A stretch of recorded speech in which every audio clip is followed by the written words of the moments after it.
stuck in one of those scrolling strings that can go on for an hour or so. I got into one yesterday, ran into something, and this is going to be a little bit of a different type of episode. I'm going to share it with you. Good morning to you. Good Monday morning. I'm Dejan Kovacevic of DK Pittsburgh Sports. This is Daily Shot of Pirates. It comes your way bright and early every weekday. If you're into football and or hockey, I also offer daily shots of Steelers and Penguins in the same place that you found this. This was just an Instagram thing, Instagram Reels, and I'm going through there, just, flicking stuff with the thumb, just seeing what's there, right? And there's an algorithm to it, so they know who you are, they know what it is that you want to see. And if you do that long enough, you're going to run into a bunch of things that actually would interest you. And sure enough, at some point or other, I run into, being who I am, 1906 footage of an actual Hannes Wagner at bat. Now, it only lasts for a few seconds, but it's pretty jarring stuff.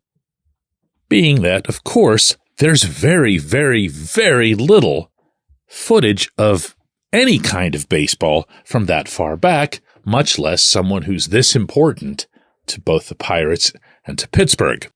Now, nothing happens here. There's a couple of pitches, and it's not like it's some big highlight or whatever, but you see Hannes living and breathing and holding a bat, and there's a catcher behind him who has a mask and a chest protector, but no shin guards, and he's kind of mostly standing straight up, which also looks weird. And to top that, both he and the home plate umpire are really close to home plate. So after you're struck by seeing a moving image of Wagner, the next thing you're struck by is how different this looks. It doesn't even look like baseball. The pitches come in slow. The swings of the batter are all so, unconventional.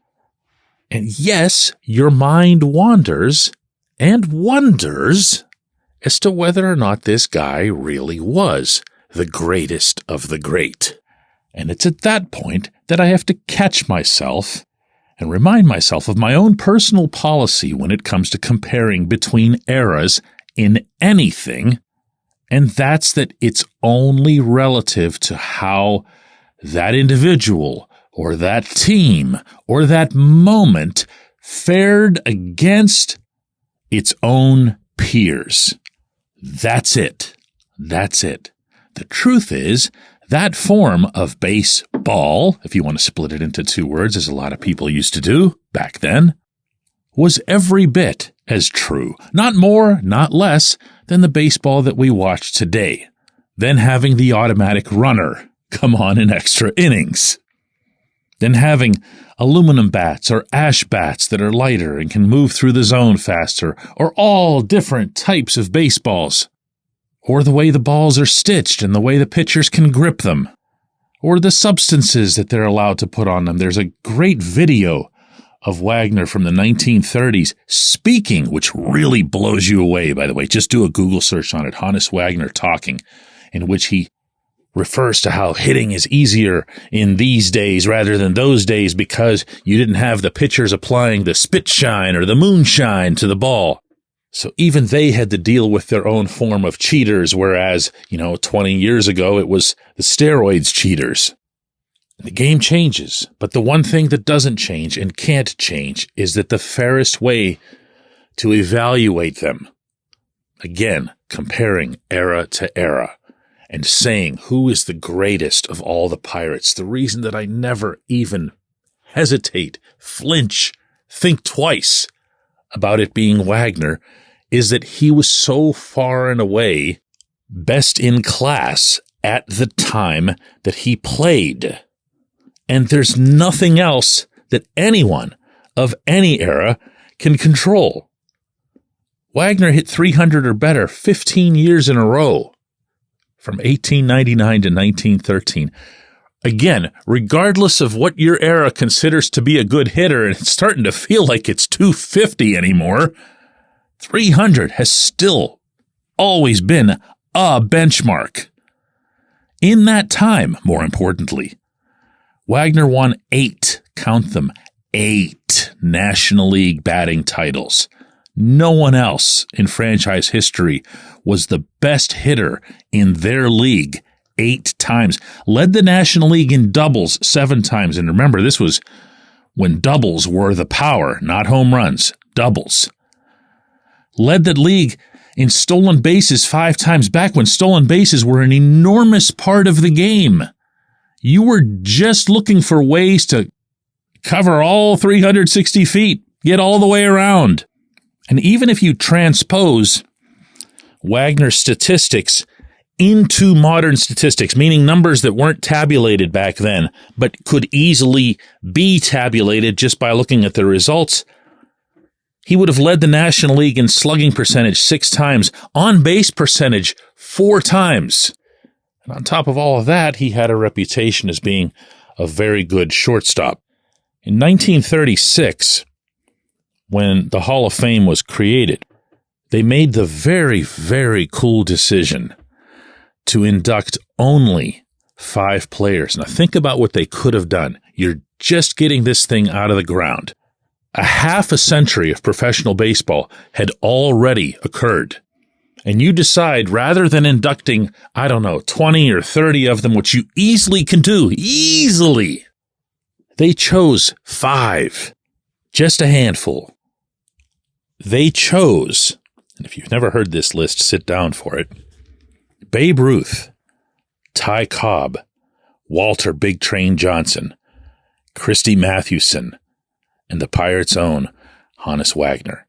5 guys representing a half a century, the first half a century of baseball. 5 guys.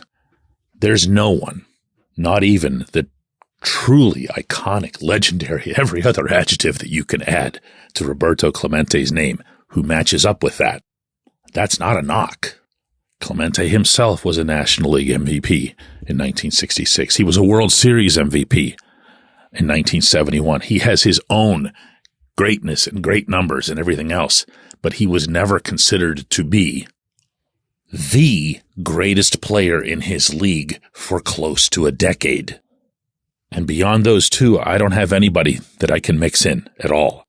So just an odd little reminder today that there's one greatest player in franchise history, and it doesn't matter in the slightest that it came more than a century ago. And to anybody who does use that line, and I hear it a lot as a counter, it was too long ago, baseball was different back then.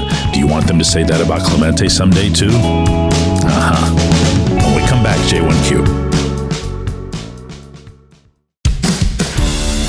It's Gun Storage Check Week.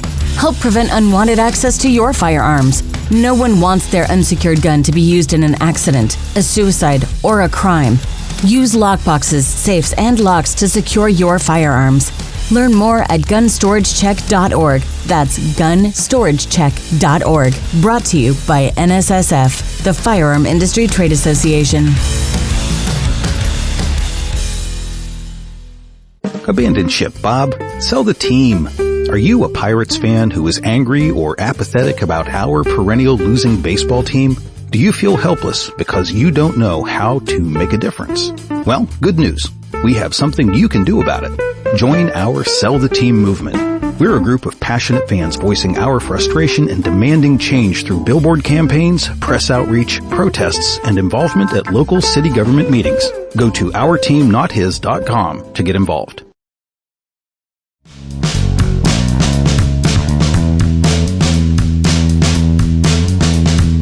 Today's J1Q comes from Barry, who brings us right back to reality by asking, seriously though, DK, are you factoring in, as part of the Pirates' expected $100 million in payroll for the coming season, as you've reported, that management is planning on using a chunk to sign an existing player to a long-term deal?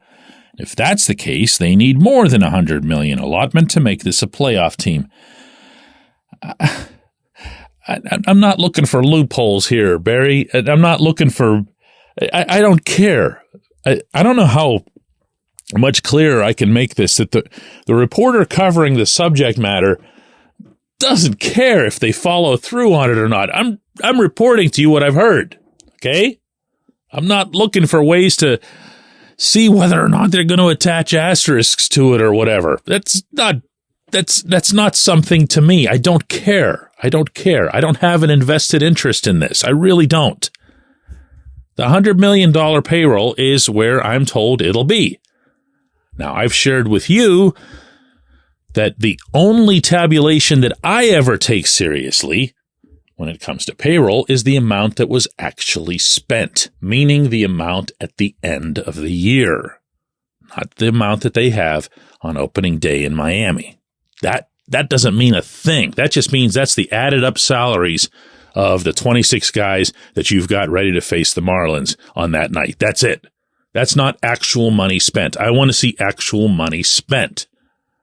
And that only comes after the season's over.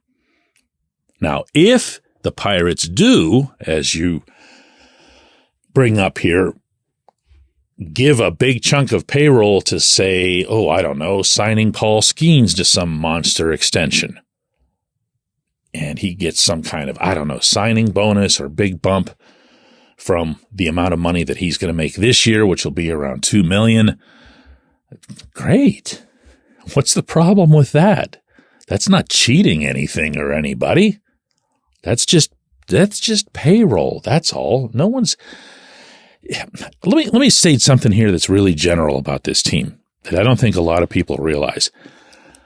They're not nearly as into the PR thing as you might think they are. Okay, they don't wake up in the morning trying to think of ways to hoodwink anybody or to have them begin believing this or believing that. I happen to feel it's one of their more significant flaws, in fact, that they don't think about that kind of stuff. But they don't, and they only illustrate that time and time and time again from the baseball operations standpoint. And yet everyone seems to forget about that whenever they'll say, did you ever notice how the Pirates are always bringing up that they're close on signing so-and-so, but then they don't sign so-and-so, as if there was some PR thing going on? No, man, they got attached to a free agent. They placed an inquiry. They ended up on the agent's list of teams. Agent blurts that out to a reporter. Reporter says there were 6 teams involved, and they mention what the 6 teams are. One of them was the Pirates. It's not that they were trying to spin something or whatever. It's just that's just how it worked out. If you want to criticize the Pirates for something, criticize them for not getting the deal done, but not for pulling off some sort of elaborate PR stunt. You know what I'm saying? If they have a $100 million payroll, they'll have a $100 million payroll. We'll know that in October. If they use some of that money to sign somebody significant to a long-term contract, and I'll say again that if that's not Skeens, I don't know who it would be. Awesome. That's a really good usage of your baseball payroll money. I appreciate the question. I appreciate everybody listening to Daily Shot of Pirates. We'll do another one of these tomorrow.